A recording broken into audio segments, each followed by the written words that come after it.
Well, a hearty thank you to Brad and the ensemble, and thank you. I know that you guys are excited. You've got a trip coming up. If anyone's interested in that or being part of that and support, please speak to Brad or some of the members. But thank you very, very much today. What a way to begin. Thank you.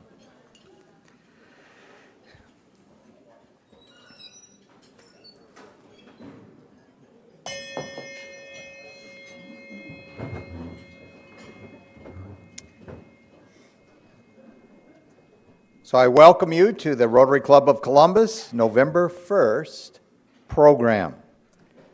Please join me in the Pledge of Allegiance. I pledge allegiance to the flag of the United States of America and to the republic for which it stands, one nation, under God, indivisible, with liberty and justice for all. Going to ask Wayne to come forth and give us the invocation. Thank you, President Tom. Let us pray. Oh God, we gather here in this place, reminding ourselves of how significant it is that we can be a participant in helping make the world a better place to live and work, play and pray. We're also keenly aware that there are other parts of the world where this is absolutely impossible, and the suffering is immense. And we're asking for your divine intervention, wisdom, direction, protection, intercession.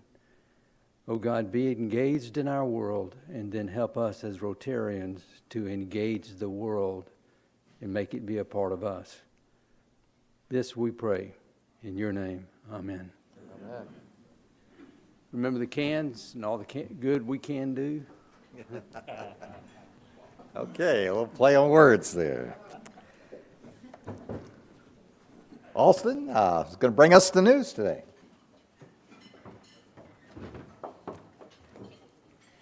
Good afternoon, everyone. Here is a look at your headlines. Speaker in place. Mike Johnson from Louisiana was elected as the newest Speaker of the House last week. He says that his primary focus is avoiding a government shutdown, which could occur on November 17th. IPOs are on the rise. After the IPO dry spell of 2022, IPO filings are up almost 22%, and the dollars raised through IPOs as compared to 2022 is up almost 160%. While less than the IPO boom of 2021, experts predict that the IPO woes are likely behind us, which mirrors the receding inflation and equities rebound. There's a first freeze last night. I don't know if you felt it as you were going around for your Halloween trick-or-treating. But the first freeze of fall indicates that winter is finally coming, and we have a few chilly days ahead of us, followed by some peak fall weather before we hunker down for winter, so plan accordingly. The Dow Jones was up 124 points at noon today. Your weather forecast is very sunny with a high of 59 and a low of 32. Have a great day.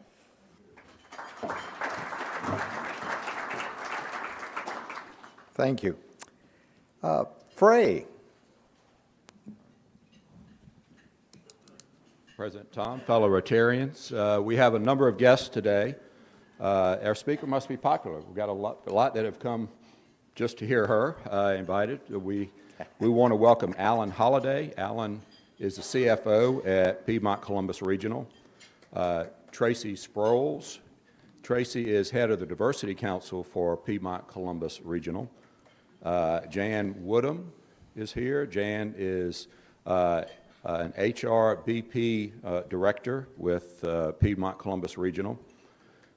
Alan G. has Melissa Pritchard and Philip Sly here with him today. Welcome. So, past President Philip Sly, 2000 to 2001. Fredo Gonzalez has with him Faye Bradley.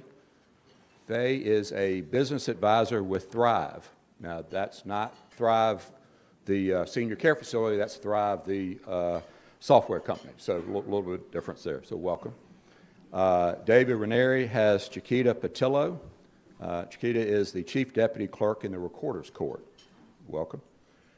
Grace Burton Edwards has with her today Ashley Becker. Ashley is the Programs Chair at the Chamber of Commerce. Welcome.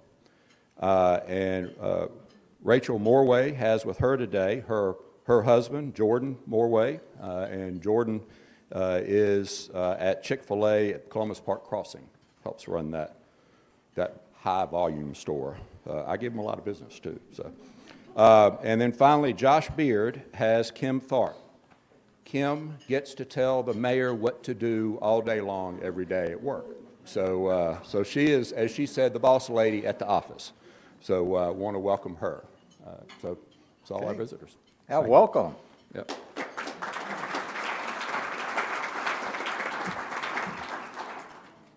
Okay, our traveling Rotarian, Vern, has something to give our club. Thank you, President and fellow Rotarians. I had the pleasure 2 weeks ago to be in Washington, D.C., and I went to the Washington, D.C. Rotary. They are Club 49. They have about 150 members, and they had about a third of them show up like we do. But they did theirs a little differently. They had it on Zoom, and they had a screen up with all the members that had zoomed in so the people in the audience could look up and see them. That was kind of interesting. But one thing that surprised me was they started with a pledge, but no prayer. But that's their option. Each club is different. If you have an opportunity to go somewhere and find another club to visit, please do it. And meet more Rotarians and make our world a smaller world. So from the Washington, D.C. Rotary Club, their flag, and they have ours. Okay, thank you.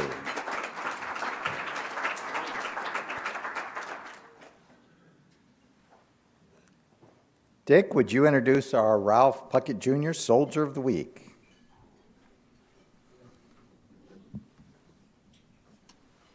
Frey McCormick, Dick Nurnberg. President Tom, fellow Rotarians, I'm more than pleased to introduce to you today Staff Sergeant Kiera Mendoza. She is not only an excellent non-commissioned officer in the Army, she is a very pleasant young lady to talk to. I'm very much enjoyed doing that. She was born in Hopkinsville, Kentucky, near Fort Campbell, because both of her parents were military, Army, and so she never thought of anything else but enlisting in the Army when she was able, and she did that in 2004. So she has spent the last 9 years. She's not too long ago promoted to staff sergeant. She tells me her husband just got promoted to sergeant first class, and while he may outrank her in the Army, she's the sergeant major at home. And she is a personnel NCO at the Armor School in the squadron, there in the Cav Squadron. And she and her husband are on orders to go to what used to be known as Fort Bragg, but which is now known as Fort Liberty. And I'm told the soldiers up there say Liberty Bibberty. And he's going Special Forces. And they have, and this is out of her bio, they have an 11-month-old son, Josiah, and a 6-year-old golden retriever named Stella, who will be going with them. So, Sergeant Mendoza, we have some things for you.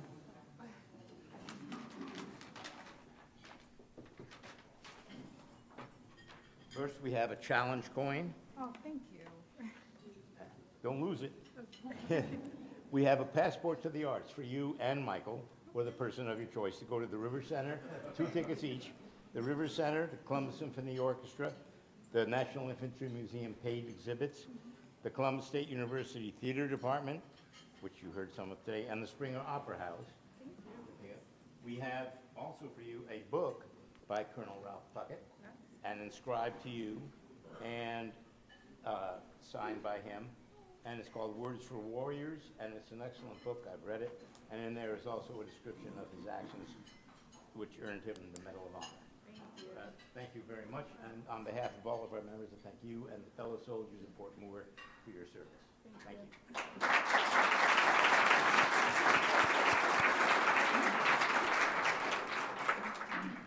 Staff Sergeant Mendoza, I want to, on behalf of our 270 members, I want to thank you for joining us today.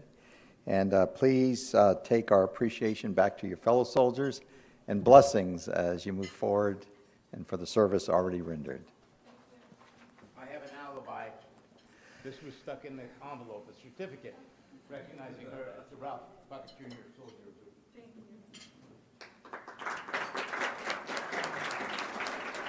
Okay, we have some new members today, and the first will be introduced by Beth.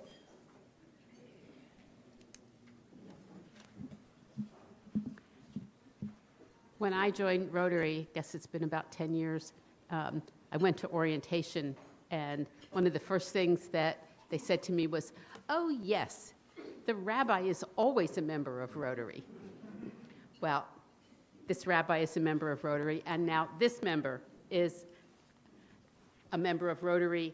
This Rabbi Larry Schlesinger, who comes to us from Macon, although he is coming back. He served here a number of years ago, I won't say how many. And he is a former Rotarian, so he is a Rotarian again. So that means that you get this badge. Red again. Yes, red again. And you get some assignments, because you know that's what Rotary does. You have assignments. And a directory, so you can find everybody and everybody can find you. So welcome to Rotary Glad to be again. back. Glad to be back. Thank you.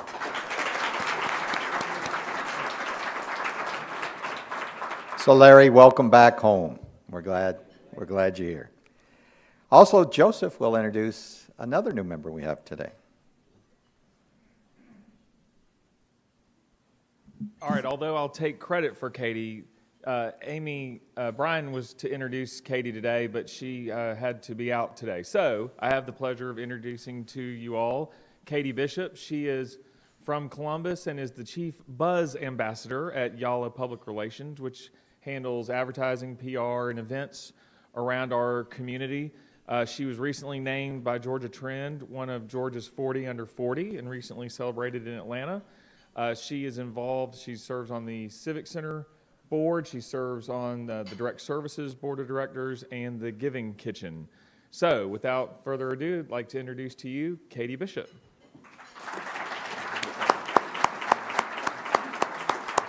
Thank you. Katie, we're glad that you're joining us, and welcome to the Rotary family. Okay, I'm going to ask Adrian to come up for one of our disbursements. President Tom, fellow Rotarians, good afternoon. It is with great pleasure and humility to report to this club that in our last Rotary year, we raised $5,901.96 through the cans. Give yourselves a hand of applause for our funds that we raised through the cans, and we do have recipients here with us who are providing, either in part or whole through their mission, food to the most vulnerable within our community. First, we have Victory Mission, and Laura Haygood from Victory Mission could not be with us today, but we will be sure to make sure that she gets her check. A representative from Feeding the Valley.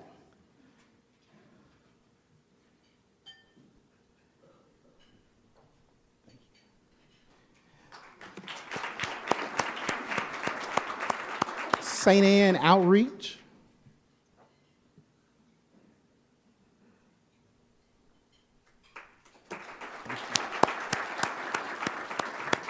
The Gaines Chapel AME Church Feeding Program.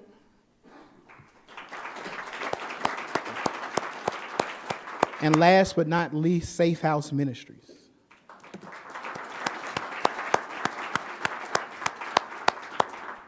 Thank you for your dedication and your donations, and always remember that the committee, we love to give out the money that folds and not rolls. So when you give on every Wednesday, be sure to keep that in mind. Thank you. Thank you, Adrian. Well, it's always a great day in Rotary, but as you may have noted, we had to put out some extra tables today, so that's a nice feeling always. The couple of announcements here. The Zoom happy hour will be tomorrow from 6 to 8. Remind you once again of the district conference coming up March 21 to 24. The flyers are in the back. If you cannot pick up your directory from the meeting, please let the office know. That would be to the people online. After the meeting today, Skill Challenge Georgia invites you to go around and encourage all the students that are here competing in various technical fields. You may have noticed when you tried to get in the building, it was a little more difficult today. That's because they are here doing great things. Let's see. Also, remember our literacy program. The sign-up is in the back, and I get to do that on Friday, so I'm looking forward to that. Okay, at this time, I'm going to ask Joel to come up and introduce our presenter for today. Thanks, President Tom. I told our special speaker that we arranged the trombones just for her. I was going to have them do a little fanfare when she stepped up here, but they didn't go along with that. Well, it's my privilege to introduce our special speaker today, and a very timely program, I think, with a very talented speaker. Based on what's happening in the world today, if you're paying attention to the Gaza Strip, and even saw over the weekend where the Heil Hitler images were projected on overpasses on I-75 around Atlanta, or you've seen the anti-Semitic information that's been put out in neighborhoods in little communities around Atlanta in the last few months, like Brookhaven and Sewanna and Hampton City, then you know that racial hatred and violence is rampant in our world today, and even in our state. It's close by and happening now. Well, Piedmont hired Joanne Hill a few years ago to lead our diversity, equity, and inclusion work statewide. So that means that Joanne has responsibility for helping us realize some of our vulnerabilities and our weaknesses, and some of the proactive things that we can do as a company. That's all 19 hospitals and 30,000 employees. So that's a big responsibility that Joanne takes on for us. She's the Vice President of Diversity, Equity, and Inclusion for Piedmont Healthcare. She's also an active radio, television, and keynote speaker. She knows many of you, and many of you probably recognize her too. In 2022, the Atlanta City Council recognized by proclamation Joanne's contributions in her career and work in this field. And she was 29 years at Aflac before she joined us at Piedmont. So that recognition covered that entire time frame. In 2019, she was named the Game Changer of the Year right here by Columbus Urban League. And in 2016, 2017, 2018, Joanne was honored by Black Enterprise's top executives in corporate diversity. Joanne graduated from the University of Georgia School of Journalism. She and her husband have 2 sons. And I always think of this when I think about Joanne. And she helped make this saying popular and a catchphrase around Piedmont. Joanne says, at Piedmont, we're making DEI part of our DNA. Isn't that clever? And that shows the commitment that Piedmont has, the deep-seated commitment that Piedmont has to diversity and inclusion. So please join me in welcoming our special speaker, Joanne Hill.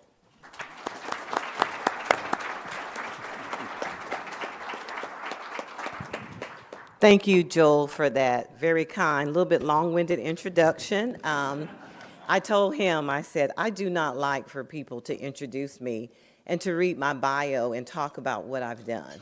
I know a lot of people do that. I don't like that. I said, you could just say, here's Joe, and there she goes.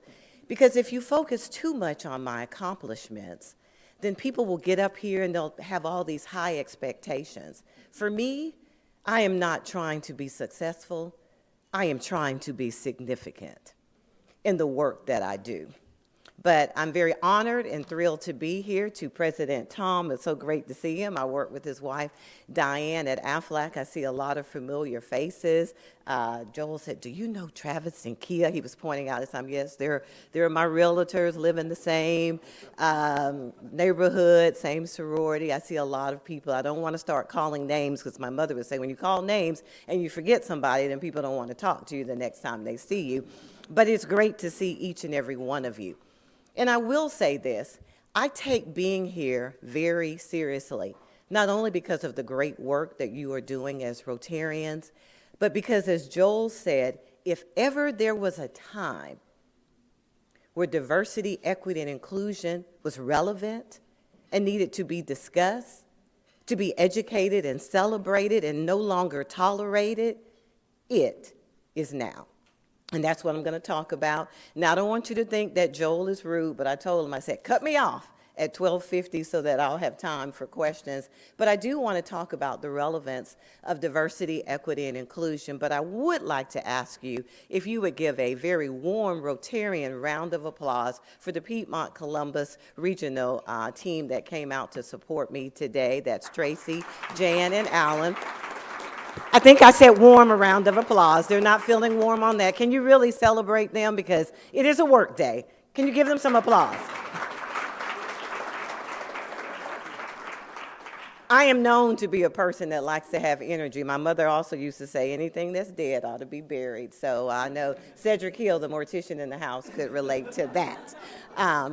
But what is diversity? You know, I like to start by just breaking things down. I like to say where anyone can understand it. Because I understand whenever I walk into a room, to any organization, and they say, she's going to talk about diversity, equity, and inclusion, automatically, some people get nervous. They draw up. They may think that they're not included. You know, one of the things that I said about Joel, I met Joel when I was a part of the Chamber of Commerce representing Aflac. I didn't know him, and Joel is probably one of my strongest allies in diversity, equity, and inclusion at Piedmont. Now, Joel gave the number that we have 30,000 employees. I don't want to correct him, but with vacancies, we actually have around 41,000 employees. So it's a very large organization. And for him to have the title of one of my strongest, and I don't see him every day. I mean, I work out of the Atlanta office. I'm not always here. But it takes someone to lean in.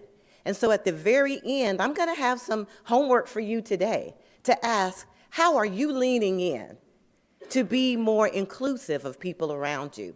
So you see this word cloud of what diversity is and what it's not. It's not affirmative action. It's not a checkbox. It's not a quota. And when I interviewed at Piedmont Healthcare, I told the CEO, Kevin Brown, if that's what you want, if you want a face, if you want a token, if you want a checkbox, I'm not that person, because that's not who I am. So I'm going to do a quick quiz, and the more you participate, the quicker I can sit down, and then we can exit. So when you think about diversity, how many of you were born here in Columbus, Georgia? Raise your hand. Going to be real quick about this. Okay, put your hands down. How many of you were born overseas, outside of the country? Raise your hand. That will be one of us, okay? How many of you have more than one sibling? Raise your hand.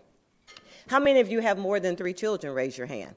How many of you can speak more than one language fluently? Raise your hand, okay? Awesome. How many of you are younger than 25? Raise your hand. Okay, somebody is not telling the truth. As we have many chaplains and rabbis here, let's tell the truth now. Exactly. So there's so much more. How many of you are introverts? Raise your hand. How many of you are extroverts? You just want to get up? Right. So there is more to diversity than what we see. And I have another phrase that I like to say is, if you stop at what you see, you're going to miss out on the best part of me. And all of us have more to us than what we see. At Piedmont, one of the first things that we did was to develop a diversity statement. I don't know how many of you have mission statements that describe who you are, but we needed a statement to define who we are. And what we said is, embedded in the values and virtues of Piedmont's purpose is our commitment to a diverse, inclusive, and engaging environment for both our patients and our employees. It is our commitment that every patient, employee, clinician, supplier, and volunteer is respected and valued for the unique contributions they make towards Piedmont's promise to make a positive difference in every life we touch. Respected and valued. Respected and valued. So when we talk about DE&I, it's not about necessarily liking people. It's not necessarily what your zip code is, where you went to school. People want to be valued and respected, and I believe that is a right that we all have. So I broke down these definitions. We've talked about diversity. You know, when I talk about equity, you know, years ago we knew that everybody was focused on equality. And out of equality, we had the civil rights movement and the women's rights movements. But equity is giving people what they need. How many of you in here are leaders that you lead a team of people? Okay. One of the things I say is I don't treat everybody on my team the same, because everybody doesn't need the same. I learned that a long time ago at Aflac when I was over the IT division, and I would pop in every morning at 7:30 and good morning and good morning. And one day I had about 50 team members. I asked people, I said, what are some of the things you want me to start doing, stop, or continue? Several people said, stop coming by at 7:30 saying good morning. All of this being really extroverted is not what extroverted is not good. Because I don't know, Joanne, if you're really stopping by because you're trying to check to see if I'm here. I don't know if you're stopping by so you can see the computer screen, Wayne, so you can see if I'm shopping on Macy's. So again, what I thought was a good thing for all my staff was not. But I would have some people that would say, I do want you to quietly come by, though, and say good morning. If you want to know how someone wants to be treated, you have to ask that person. I'm going to date myself with a song that says, don't ask my neighbor, come to me. I love it when people try to go to my husband or my son or a coworker and ask how Joanne is feeling. The only person that knows how Joanne is feeling is Joanne. That's a tip I'm going to give you for free. And then inclusion is the practice of including everyone. Here's another tip for you. If you want to include me, Tracy, it is an action. You have to do something to include me.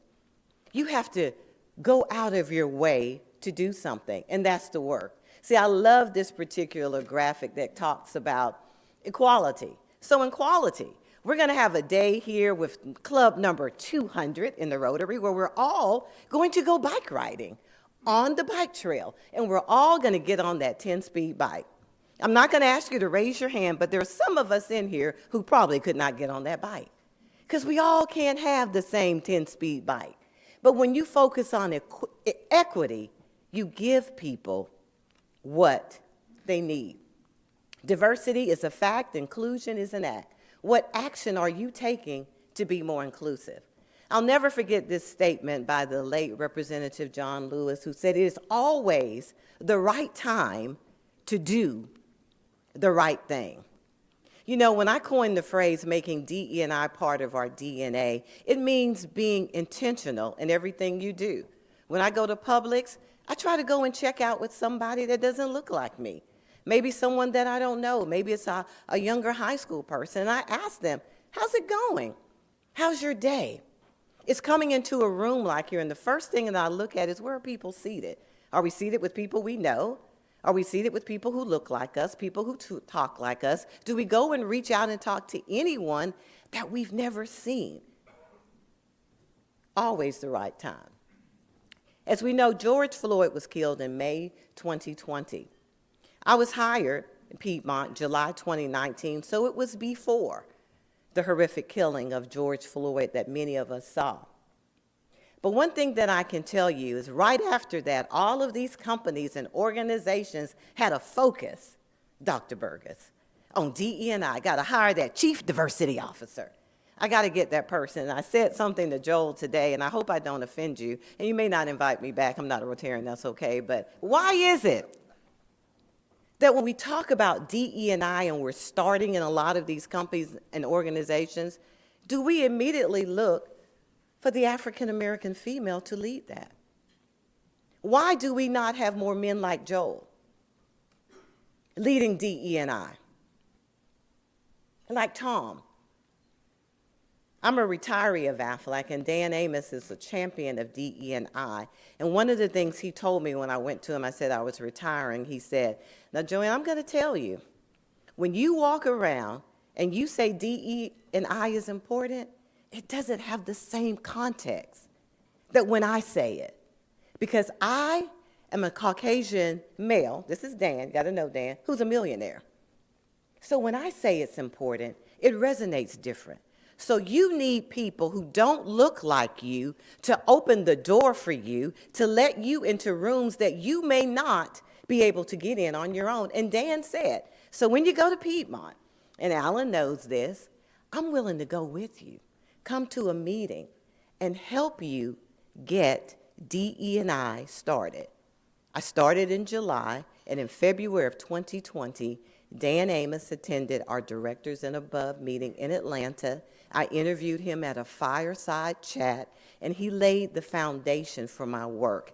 That is inclusion in action. I thought I was going to get some applause there, okay? I'm going to move on. move on.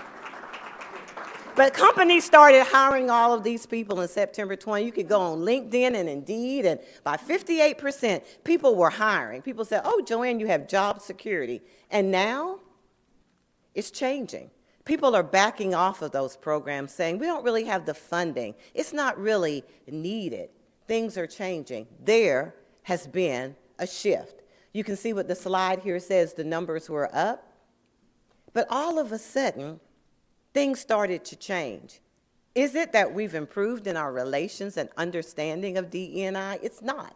We've had state governments that have now come out with legislation for higher institutions saying, we don't really want to teach DE&I.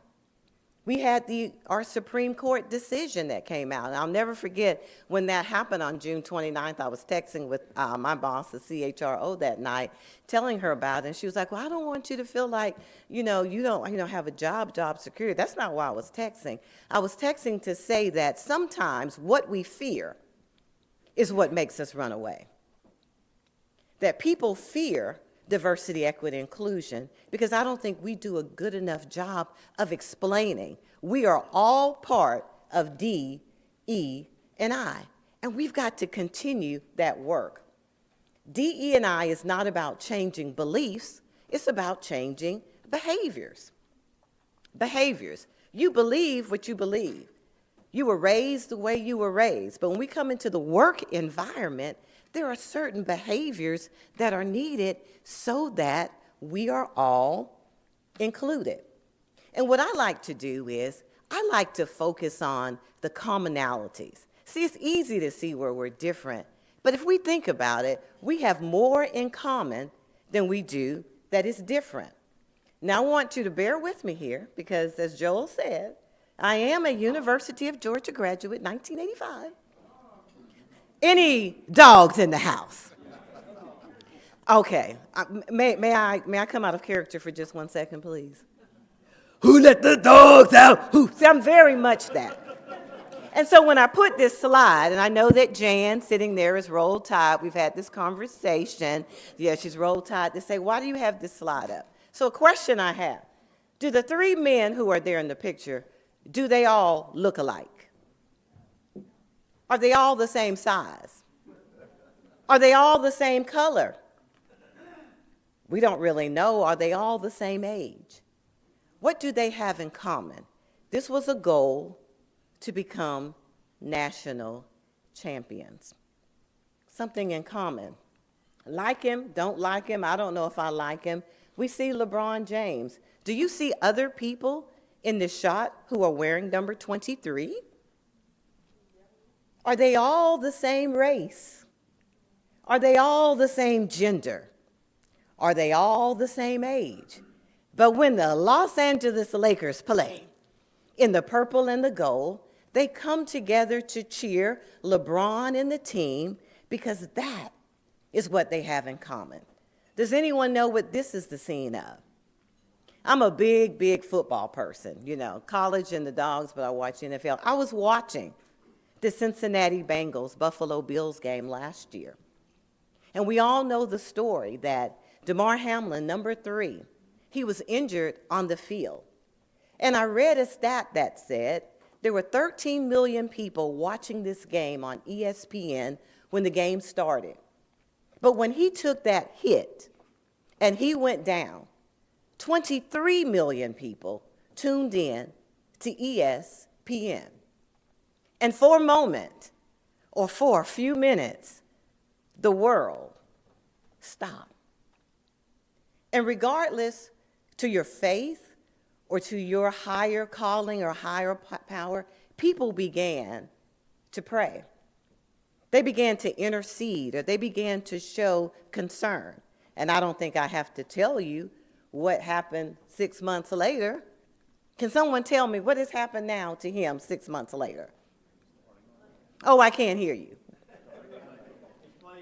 He's who said that? That's right. He is playing again. He is healed and he is healthy. He is playing again. The man that they said died on the field, that people were crying for, is now playing again. So what are you trying to say, Joanne? That the commonality was someone was hurt. What would happen in the city of Columbus, Georgia, or in Harris County, or Phoenix City, or Fort Moore, if people were to come together on a common ground?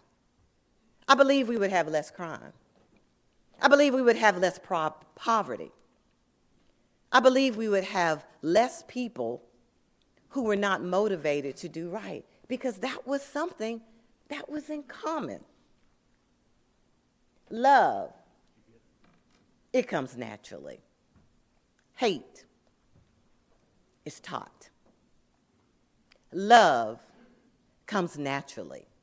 Hate is taught. How many of you know your neighbors who live to the left side of you, whether it's a house or apartment? I mean, you really know them. Like you can take that apple pie and all of that stuff over to the house, you know. How many of you know the people to the right? How many of you know the people that work with you in your office? You know, years and years ago, and, you know, Jan is very, tenured in the HR world. You know, we didn't like to talk about our family at work, because the thing was, you don't want to get too personal with people. You see, I believe that you have to know a little bit about the people you work with. For people who know me and they know I'm high energy and all of this, if I come into the office one day and I'm not, I expect someone to say, "Is everything okay?" Those are the signs we miss in people every day. Love comes naturally. Hate is taught. So what? 10 minutes. I have 10 minutes left? Okay, thank you, Joel. I said let me know at 5 minutes, but I appreciate you being very proactive there. Can we give Joel a hand? He wants to make sure, right? I appreciate that. I told you he's my biggest ally. He don't want me to say something. But with all of that, I wanted to share with you what we're working on at Piedmont Healthcare, of which Piedmont Columbus Regional is a part. And as Gail knows, and she is a practitioner in this work with me, with DE&I, you can't boil the ocean. You can't do it everything. So what we did at Piedmont is we did focus groups and surveys to try to find out what are some of the key things that we could work on, because the promise of Piedmont is to make a positive difference in every life we touch. So I want to just kind of share with these very briefly. One of the things is to increase minority representation in leadership. Why? Because it was something that people could see. If you go on now to piedmont.org, you may say, I don't see a lot of people who look like me. People want to see that they have opportunities in all of our organizations. I'm going to take a station break. Now, does that mean that if you are a Caucasian male, that means that we don't want to have your seat in leadership? Alan can attest to that. That is absolutely not what we mean. But what we mean is that when you have new people and new ideas and innovation and different people that come to the table, it can move your organization forward. I wish that everyone that we had in leadership was from the University of Georgia. I think that would be great, but that is just not the way it is. And we need to get some people from Alabama and Auburn and Columbus Tech and some other people in there too. So that's what we do. And how do we do this? By just making it obvious that when you have an open position, just make sure that one person on that slate is diverse, is a minority. It could be a veteran. For the veterans in the house, we thank you for your service. It could be someone who's Muslim. It could be someone based on their LGBTQI+. It doesn't have to be a ethnically diverse person or a woman. Another thing that we're focused on is looking at turnover. A lot of our organizations experience quiet quitting, and retention is something that's important to us. And what we're looking at our organization is trying to have people who join us stay past 90 days, become a part of our organization. And we have data that shows that ethnically diverse people have a tendency to leave at a higher rate than others. So we're digging into that work with our councils, giving people more training. When's the last time you attended any type of diversity training at your organization? Have you attended one in the last 6 months? For you, last year, last day?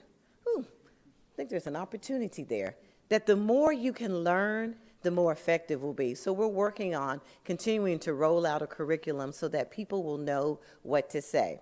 At Piedmont, we utilize a diversity council model. We don't use affinity groups or ERGs for those organizations that have that. I support it. But when I came into Piedmont, I felt that our maturity level was that instead of having a group just focused on African Americans, which is what the first thing people said. So you're going to start the African American resource group, and you're going to be over that, Joanne. I said, well, I think I know what being an African American looks like. I've been one now for quite a few years. But what I would like to see is that when it's MLK, African Americans are working on that. People from the LGBTQI+ and veterans and all of us are working on that. How do we know that today is November 1st and it is also Native American Heritage Month, that it is also at the time we'll have Veterans Day in Diwali? We have got to have everyone come together because what did we say? Love comes naturally. Hate is something that is learned. 4 more minutes. And then, of course, increasing our input in the community is something else that we're doing. So what we developed is this inclusion calendar, and every year we add different observances. As I said, everything is not something to celebrate. Sometimes we have to educate. We believe that in April we should speak on Autism Acceptance Month so people understand that. We believe that we need to share more. Our team members need to know that it's Ramadan, so that we don't have a big gathering and have food when we have team members and physicians and patients who do not eat from sunrise to sunset. We need to know that it's Yom Kippur. We need to know that everybody doesn't celebrate Christmas, so we need to have education around Hanukkah and Kwanzaa as well. We were awarded one of America's greatest workplaces for diversity in 2023 in March of this year. And so we're happy that our work is continuing. But I'll tell you, and the people at Piedmont know, there is still so much more work to do. And so I'm going to leave you with this. I believe in the LEAD model, which is we should listen. Listen to comprehend and hear. When was the last time you listened to someone else's opinion? To educate yourself. Read, read, read. Read, read, read. Find out what's going on in the world. Find out what's going on in your teams and educate. And then action. Again, do something. Go to someone. There's some people in this room, you probably don't know who they are. Ask them, something about themselves you don't know. And continue to have determination. We're better together. I thank you for your time, and I believe I can have 4 minutes of questions. Is that correct? Joel? Q&A, 2 minutes. He's about to cut me down. 2 minutes.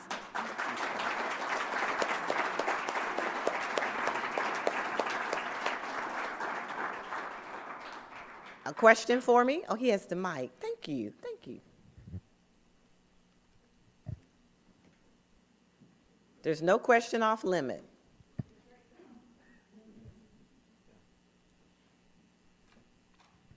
Thank you again for your attention and for inviting me here today. Thank you.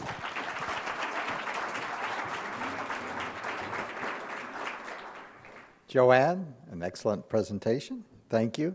And to commemorate your time with us today, we're going to put a children's book inscribed with your name in the public library. Okay. I'd like to welcome all of our visiting Rotarians and guests today. Staff Sergeant Mendoza, thank you for joining us. And thank you again to the ensemble for the program, the pre-program, which was excellent. At this time, I'm going to ask Mia to give us a status report. What's the week been like?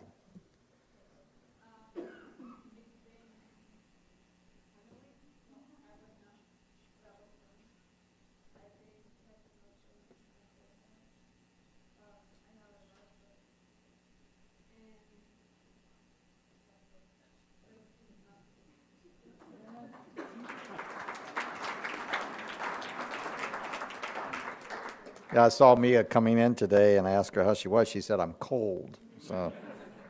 So next week, we're going to have Dr. Jonathan List back. We had him here a couple years ago from the Memory Center. Remember, the directories are in the back, and I'm going to ask Wayne Anthony to lead us in the four-way test. Will you stand with me and then look at the banner? And all the things that we say and do Is it the truth? Is it good to all concerned? Will it build goodwill and endear friendships? Will it be beneficial to all concerned? Thank you. You're dismissed.